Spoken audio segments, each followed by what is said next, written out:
A ver, vamos a desgranar todo esto porque eh, creo que todos hemos paseado alguna vez por el pasillo de los electrodomésticos en un gran supermercado. Sí, sí, la típica zona de tecnología. Exacto. Y siempre ves ese clásico equipo de música barato, ¿verdad? Todo de plástico brillante, con luces de colores y sobre todo tiene pegada en el centro una pegatina gigante, súper agresiva, que grita 500 vatios de potencia. Madre mía, la famosa pegatina. Es un clásico. O sea, a simple vista parece una máquina capaz de demoler las paredes de un edificio, pero resulta que esa pegatina es, en el mejor de los casos, magia publicitaria pura y dura, y en el peor, pues una imposibilidad física absoluta. Totalmente.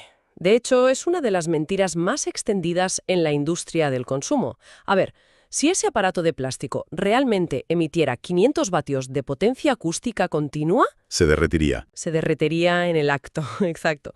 O peor aún, provocaría daños auditivos irreversibles a cualquiera que estuviera en ese pasillo del supermercado. Es una barbaridad. Es que tiene tela la cosa. Y esa discrepancia tan brutal entre lo que nos venden y cómo funciona realmente la física es el motivo por el que hoy nos sumergimos de lleno en este material. Que es un material denso, hay que decirlo. Muy denso. Las fuentes que manejamos hoy consisten en un manual técnico exhaustivo, concretamente el Tema 1, Configuración y cálculo de instalaciones electroacústicas. Y nuestra misión en este análisis no es simplemente recitar fórmulas matemáticas aburridas. No, claro, eso no le interesa a nadie. Eso es. Queremos desmitificar esa especie de arquitectura invisible del sonido. Queremos entender la maquinaria oculta que permite que una simple vibración mecánica en el aire sea capturada, transformada en electricidad, amplificada de forma honesta y devuelta al espacio físico para que, yo qué sé, un anuncio en un aeropuerto no suene como si alguien estuviera hablando debajo del agua. Es un viaje fascinante, la verdad. Pero el manual es muy estricto en su punto de partida. Fíjate que antes de intentar domar el sonido, con cables, amplificadores o altavoces, hay que entender la cruda realidad de su materia prima. El sonido puro y duro. Eso es. Y el sonido tiene una anatomía bastante rebelde. Para empezar, el texto nos exige trazar una línea dura entre lo que es la acústica física y la acústica fisiológica. Vale, o sea, lo que ocurre en el aire versus lo que ocurre en nuestra cabeza. Exactamente. Físicamente, el sonido no es más que una vibración mecánica, o sea, una onda longitudinal donde las moléculas de aire chocan unas contra otras como si fueran bolas de billar. Transmiten energía, pero no materia. Pero fisiológicamente, esa colisión de moléculas es la sensación auditiva que nuestro cerebro interpreta como una sinfonía de Beethoven o, por el contrario, el ruido insoportable de un martillo neumático. Así es. Y nuestro equipo biológico, digamos, nuestros oídos y nuestro cerebro, tienen límites muy claros para percibir esto. El manual detalla el espectro audible humano, Que va desde los 20 hercios. que son esos sonidos graves tan profundos que casi se sienten vibrar en el estómago, más que en los propios oídos. Ya. Hasta los 20.000 hercios, que son agudos tan finos y tan rápidos que rozan el límite absoluto de nuestra percepción. Y para medir la fuerza de esas colisiones moleculares de aire, la intensidad de esa presión, se utiliza el decibelio. Y lo que más me llama la atención leyendo los apuntes como alguien ajeno a la ingeniería es la escala tan extrema en la que operamos. Es que los números engañan mucho en acústica. Totalmente. Porque pasamos desde el umbral de audición, que está marcado en 0 decibelios, que equivale a una presión minúscula de apenas 20 micropascales, hasta el umbral del dolor, en los 120 decibelios. 120, que ya es daño físico. Claro. Y para darle un contexto realista a esto para quien nos escucha, una conversación normal en una biblioteca rondaría los 40 decibelios, pero tener un tren de mercancías pasando a 7 metros te golpea el cuerpo con 90 decibelios. Y aquí es donde la matemática se vuelve contraintuitiva. Porque, a ver, el decibelio no es una medida lineal. Es logarítmica. Kilos. Y esa es la parte que a mí personalmente más me costó visualizar hasta que leí la analogía sobre cómo percibe el cerebro humano esa escala. Yo lo comparaba con una mochila. Ah, la analogía del peso. Es muy buena. Sí. O sea, imaginemos que llevamos una mochila vacía en la espalda y metemos una manzana. El cambio de peso se nota muchísimo, es inmediato. Claro, pasas de nada a algo. Pero si ya llevamos esa misma mochila cargada con 50 kilos de piedras y añadimos una manzana idéntica, la biología humana ni siquiera registra la diferencia. Nuestro cuerpo no lo nota. Y el cerebro hace exactamente lo mismo con la presión sonora, ¿verdad? Es una analogía brillante porque explica un mecanismo de supervivencia pura y dura. O sea, nuestro cerebro comprime la información de entrada para no colapsar. Para no volverse loco. El sistema auditivo se insensibiliza. Necesita un incremento de energía acústica brutal, a lo mejor el doble o el triple de potencia física real, solo para que el cerebro diga, ah, vale, esto suena un poco más alto. Vale, vale. Entiendo el problema biológico. Pero claro, esto plantea un reto técnico gigantesco para la ingeniería. Si cuesta tantísima energía aumentar el volumen percibido, ¿cómo es posible que en un concierto al aire libre la gente de la primera fila no muera literalmente por la presión acústica, mientras que los que están a 100 metros de distancia siguen escuchando la música con claridad? Pues ese es el milagro de la atenuación geométrica. Y depende por completo de cómo diseñemos la salida del sonido. A ver, si utilizamos un solo altavoz, lo que en ingeniería llamamos una fuente puntual, el sonido se expande en forma de esfera. Una esfera que va creciendo. Como una burbuja. Exacto. La física dicta que cada vez que se dobla la distancia desde ese altavoz, la intensidad cae 6 decibelios. 6 de golpe. Se pierde muchísima energía rapidísimo. Ya. Pero el manual explica la solución. Si en lugar de un altavoz montamos una línea de altavoces apilados verticalmente, Que son esas columnas gigantes que vemos colgando a los lados de los escenarios en los festivales, ¿no? esas mismas, los line arrays. Al hacer eso, la forma de la onda cambia. Ya no es una esfera que se dispersa por todas partes, sino que se expande como un cilindro. Y al hacer esto, la pérdida al doblar la distancia es de solo 3 decibelios. El sonido llega muchísimo más lejos con la mitad de esfuerzo inicial. ¡Qué barbaridad! Lo cual salva los tímpanos de los fans que están pegados a la valla. Claro, distribuye la energía. Ahora, te confieso que leyendo el manual me topé con una sección que sinceramente me pareció de ciencia ficción. ¿Cuál de ellas? La parte de la meteorología. ¿Por qué un texto de ingeniería electroacústica dedica páginas enteras a hablar del clima? Se habla de cómo la atmósfera y la temperatura manipulan literalmente la trayectoria del sonido. Ah, la refracción. Es que el aire no es un medio estático. La velocidad del sonido depende directamente de la temperatura del aire por el que viaja. O sea, va más rápido en aire caliente que en aire frío. Y esto genera un fenómeno físico tremendo. ¿Cómo funciona exactamente? Pues mira, durante un día soleado, la Tierra se calienta, ¿vale? ¿Vale? Entonces, el aire que está pegado al suelo está muy caliente y a medida que subimos el aire es más frío. Cuando la onda de sonido avanza por ahí, su parte inferior, la que viaja por el aire caliente, se mueve más rápido que la parte superior. Esto hace que toda la onda tropiece y se curve hacia arriba, perdiéndose en el cielo. O sea, literalmente el calor del suelo empuja físicamente el ruido hacia las nubes. Tal cual, hacia arriba. Es alucinante. Pero espera, porque el manual señala algo aún más curioso, la inversión térmica que ocurre por las noches. Cuando refresca. Claro, cuando el sol se pone, la Tierra se enfría rapidísimo. Deja una capa de aire muy frío a ras de suelo y atrapa una capa de aire más cálido por encima. Se le da la vuelta a la tortilla. Totalmente. Ahora el efecto se invierte. La onda sonora que intenta subir choca con ese aire caliente y rápido y se curva hacia abajo. Rebota contra el suelo, vuelve a subir y vuelve a curvarse hacia abajo. Como si rebotara por un tubo. Se crea un canal natural, un túnel acústico. Y por eso, a las 3 de la madrugada, es posible escuchar con una claridad cristalina el motor de un tren o el zumbido de una autopista que está a kilómetros de distancia. Y que a mediodía sería totalmente inaudible. Imposible de escuchar, sí. Madre mía. La atmósfera actuando como una especie de conducto de ventilación gigante. Entonces, a ver, si el sonido a la intemperie es este monstruo salvaje que rebota en capas térmicas y decae de forma logarítmica, ¿cómo sobrevive un pequeño aparato electrónico al intento de capturar un tren a 90 decibelios sin desintegrarse? Buena pregunta. Y así llegamos a la primera fase de la instalación, los micrófonos. El transductor de entrada, como le llama el manual. Su trabajo es pura alquimia de verdad. Debe tomar esa violenta variación de presión de aire y esculpir una señal eléctrica analógica que sea un reflejo matemático perfecto de la onda mecánica. Casi nada. Casi nada. El manual divide las herramientas profesionales en 2 grandes mundos. Por un lado están los micrófonos dinámicos, los de bobina móvil. Que por lo que leo son los tanques de la industria, ¿no? Los todoterrenos. Lo son.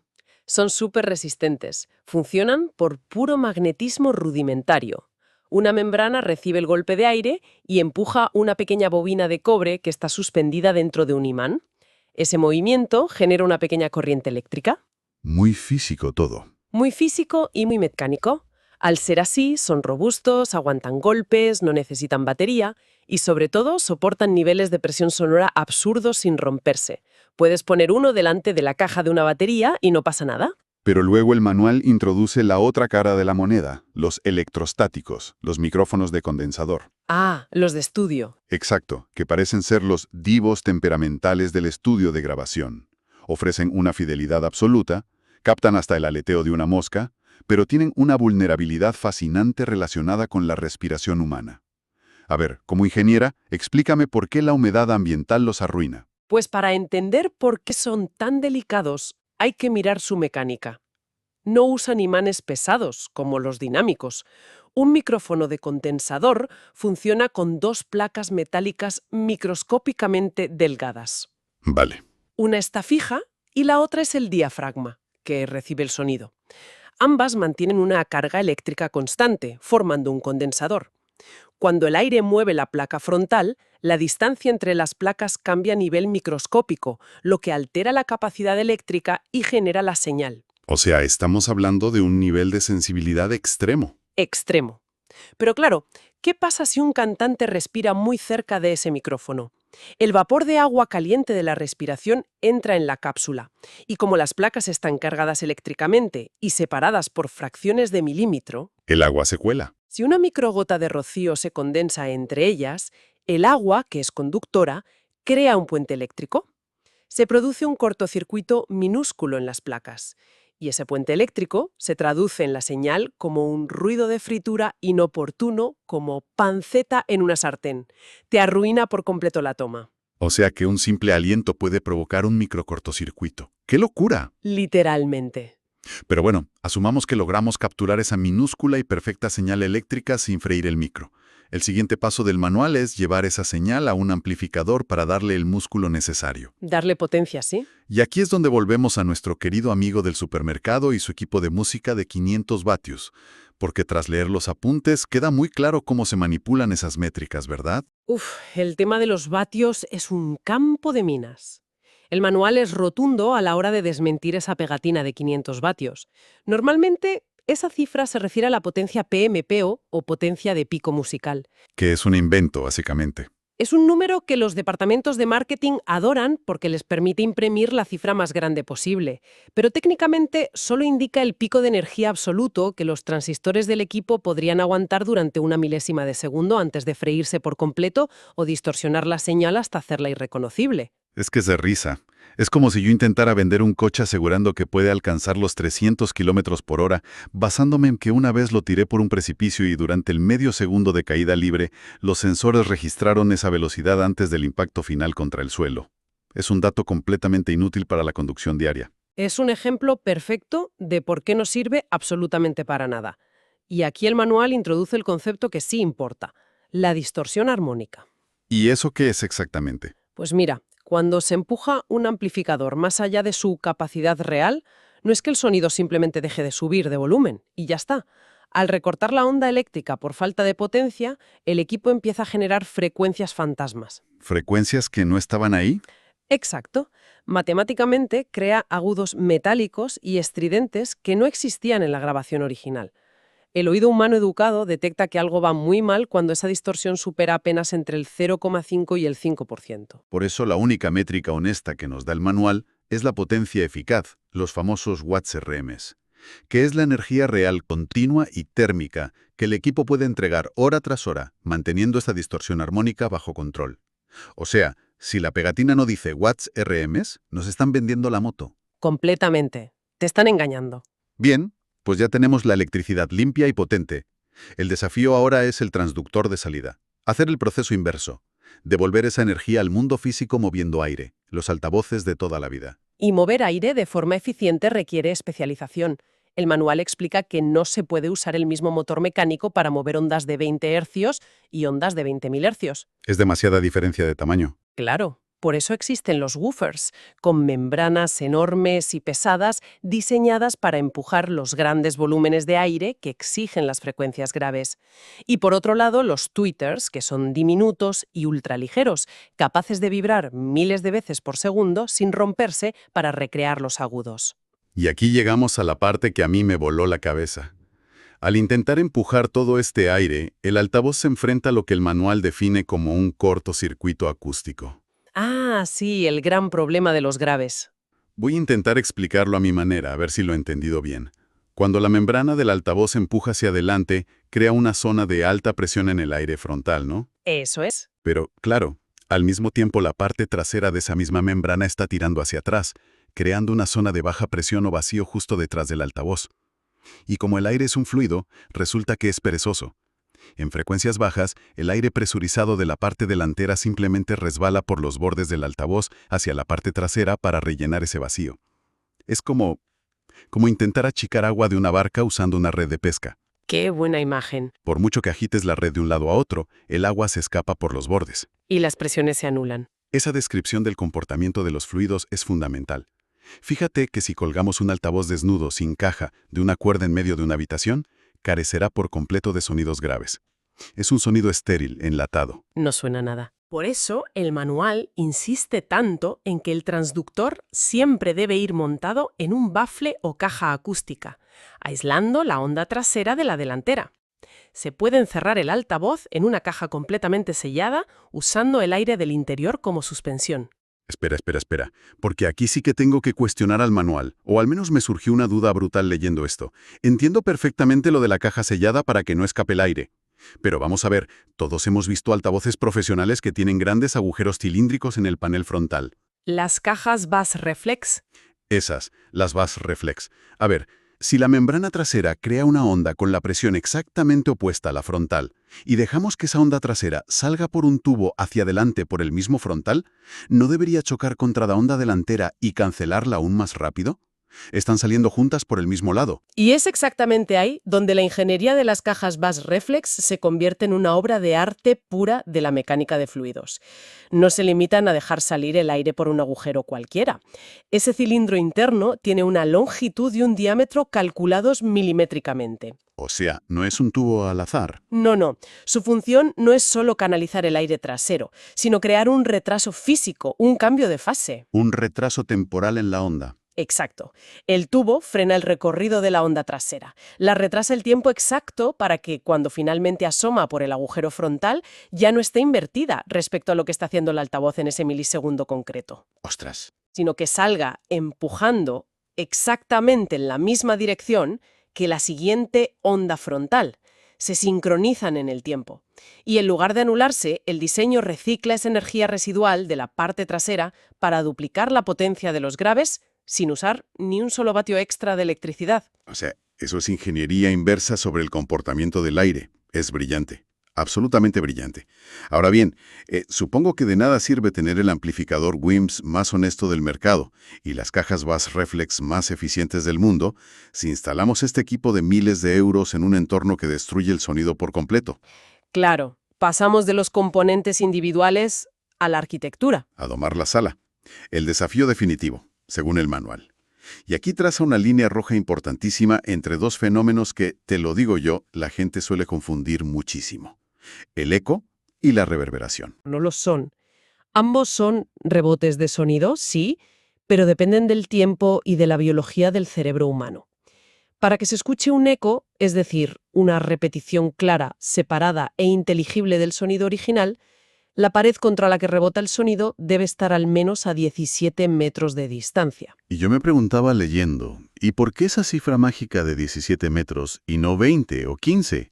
Pero luego hace los cálculos y es que, sumando la ida y la vuelta del sonido, son 34 metros. Claro. Y si cruzamos eso con la velocidad del sonido en el aire, que es de unos 340 metros por segundo, resulta que el rebote tarda exactamente 0,1 segundos en volver. Y la pregunta clave es, ¿por qué son tan importantes esos 0,1 segundos? Porque esa es la latencia de procesamiento del cerebro humano. Lo que tarda en procesar. Exacto. Si un sonido tarda más de 0,1 segundos en regresar a nuestros oídos, la biología auditiva dice, vale, este es un evento sonoro completamente nuevo y lo percibe como un eco separado. Hola, hola. Claro, lo separa. Pero si la pared está a menos de 17 metros, los rebotes regresan tan rápido, en menos de 0,1 segundos, que el cerebro no puede separarlos del golpe original. Se mezclan, engordando el sonido. A esa prolongación pegajosa la llamamos reverberación. Y para controlar esa reverberación caótica en una sala, el manual nos presenta la joya de la corona de la acústica arquitectónica, la famosa fórmula de Sabine, Una fórmula histórica. que matemáticamente se expresa como que el tiempo de reverberación es igual a una constante multiplicada por el volumen de la sala y dividido por la absorción total. Básicamente, a mayor volumen físico de la habitación, más espacio hay para que el sonido rebote, prolongando la reverberación. Y el divisor mágico en esa ecuación es el coeficiente de absorción, que se mide una escala muy simple, de 0 a 1. Vale, Un material con valor 0 es un reflector puro, como por ejemplo un muro de hormigón pulido que te devuelve toda la energía del sonido de golpe. un desastre acústico. Para muchas cosas sí, y un material cercano al valor 1 es un absorbente excelente. Hablamos de materiales porosos, espumas o lanas minerales, cuya estructura interna está diseñada para atrapar la energía cinética de esas moléculas de aire vibrando y convertirla literalmente en calor microscópico, eliminando el rebote. O sea, el sonido se convierte en calor. Me parece una pasada. Lo interesante aquí es que el manual no busca reducir la reverberación a cero de forma universal. No, para nada. Depende subjetivamente de lo que se vaya a hacer en esa sala concreta. Por ejemplo, si diseñamos la acústica para un gran concierto de órgano en una catedral o una iglesia, el ingeniero busca mantener una reverberación larga de más de 2 segundos para que las notas musicales se fundan de forma majestuosa en el aire. Es el efecto deseado. Claro, aporta musicalidad. Pero si esa misma sala con 2 segundos de reverberación se usa para una conferencia dictada por una persona hablando, las sílabas rebotarían sobre las siguientes y nadie entendería una sola palabra. Sería un batiburrillo. Para el habla humana se necesita una sala seca, sorda, con una reverberación menor a 1 segundo. Es un juego de equilibrios constante. El diseñador debe usar las normativas técnicas para calcular la densidad de altavoces y los índices de absorción. Pero ojo, que a veces la pura escala arquitectónica rompe todas las reglas estándar. El manual advierte de un problema enorme en espacios kilométricos. Como la terminal de un aeropuerto o los pasillos eternos de un hospital. Exacto. Si un ingeniero intenta conectar altavoces tradicionales directamente al amplificador central con cables de cientos de metros de longitud, el sistema colapsará por culpa de la ley de Ohm. Porque claro, el cable de cobre no es transparente para la electricidad. Tiene resistencia eléctrica. Exactamente. En distancias tan inmensamente largas, la resistencia inherente de esos kilómetros de cobre actúa como un obstáculo gigantesco. Si se envía la señal de audio estándar, que tiene alta corriente, esa fricción en el cable genera calor, y el cable literalmente se traga la potencia acústica antes de que alcance el altavoz. O sea, el sonido muere por el camino, se ahoga. Se pierde en el cable. ¿Y cómo evita el ingeniero que la instalación fracase en un aeropuerto? Porque los oímos por megafonía todos los días. Pues engañando a la ley de Ohm. A ver cómo es eso. El manual lo explica como el cambio a líneas de tensión constante de 100 voltios. Si en la salida del amplificador elevamos radicalmente el voltaje de la señal, metemos un transformador enorme, la física eléctrica dicta que la corriente baja. Al tener una corriente minúscula viajando por los cables, la fricción y la pérdida por calor se reducen drásticamente. Claro, sufre menos por el camino. Eso es. El sonido sobrevive al largo viaje por toda la terminal del aeropuerto y justo al llegar a cada pequeño altavoz del techo, un pequeño transformador devuelve la señal a su voltaje original para que suene. Es pura ingeniería de distribución, pensamiento crítico aplicado al sonido. Es fascinante ver cómo hemos cerrado el círculo en esta charla. Lo que en el aire comienza como una imperceptible vibración longitudinal entre moléculas de aire, acaba exigiendo un dominio absoluto sobre un complejo ecosistema tecnológico. Un viaje completo. Totalmente, porque hemos recorrido la física atmosférica térmica de la refracción, el magnetismo robusto de las bobinas móviles, la fragilidad capacitiva de las gotas de agua en el aliento para un micrófono de condensador, la mecánica de fluidos retrasando ondas en cajas Bass Reflex, las matemáticas térmicas de los cables de cobre para evitar la ley de Ohm, y el cálculo de absorción de Sabine para que el cerebro humano entienda el mensaje. Esa es, precisamente, la gran ironía que destila todo este manual técnico. Fíjate que para que nosotros entremos en una sala y el sonido se perciba de manera natural y confortable, sin ecos molestos ni voces bajo el agua, se requiere una red de control artificial, tecnológico y matemático prácticamente absoluto. Todo lo natural es artificial. Exacto. Nada de lo que suena bien en un recinto moderno es fruto de la casualidad. Te lo aseguro. Hay mucha matemática detrás. Pues quiero agradecerte el análisis de hoy, ayudándonos a iluminar toda esta maquinaria oculta que opera en la sombra, ya sea detrás de la megafonía de esa estación de tren, detrás del equipo de música engañoso del supermercado del que hablábamos, o detrás de la acústica de un concierto perfecto. Ver y entender esa arquitectura invisible te cambia la forma de escuchar el mundo. Ha sido un auténtico placer desgranar todo esto. Las paredes y los altavoces esconden muchísimos más secretos de los que imaginamos. Y antes de despedirnos, nos gustaría dejar una última reflexión. Porque hemos estado hablando del coeficiente de absorción, de eliminar los ecos con fórmulas matemáticas, y hemos mencionado ese teórico coeficiente de valor 1, el material perfecto que se traga el 100% de la energía acústica y no devuelve absolutamente nada. El absorbente puro. Eso es. Y resulta que esto no es solo teoría. Existen lugares en la vida real llamados cámaras anecoicas, construidas precisamente para alcanzar este ideal técnico extremo. Es el silencio absoluto, cero reflejos.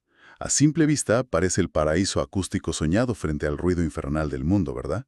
Se suele pensar eso, sí. Pero la realidad reportada en estos laboratorios es muy, muy distinta. Para cualquiera que busque insonorizar su vida al máximo y anhele alguna vez experimentar el silencio absoluto, debería tener mucho cuidado con lo que desea. Desde luego. Porque resulta que cuando un sujeto humano entra y cierra la pesada puerta de una cámara verdaderamente anecoica, el cerebro, privado de los sutiles ecos naturales que usa como radar inconsciente para orientarse en el espacio físico, entra en pánico en cuestión de segundos.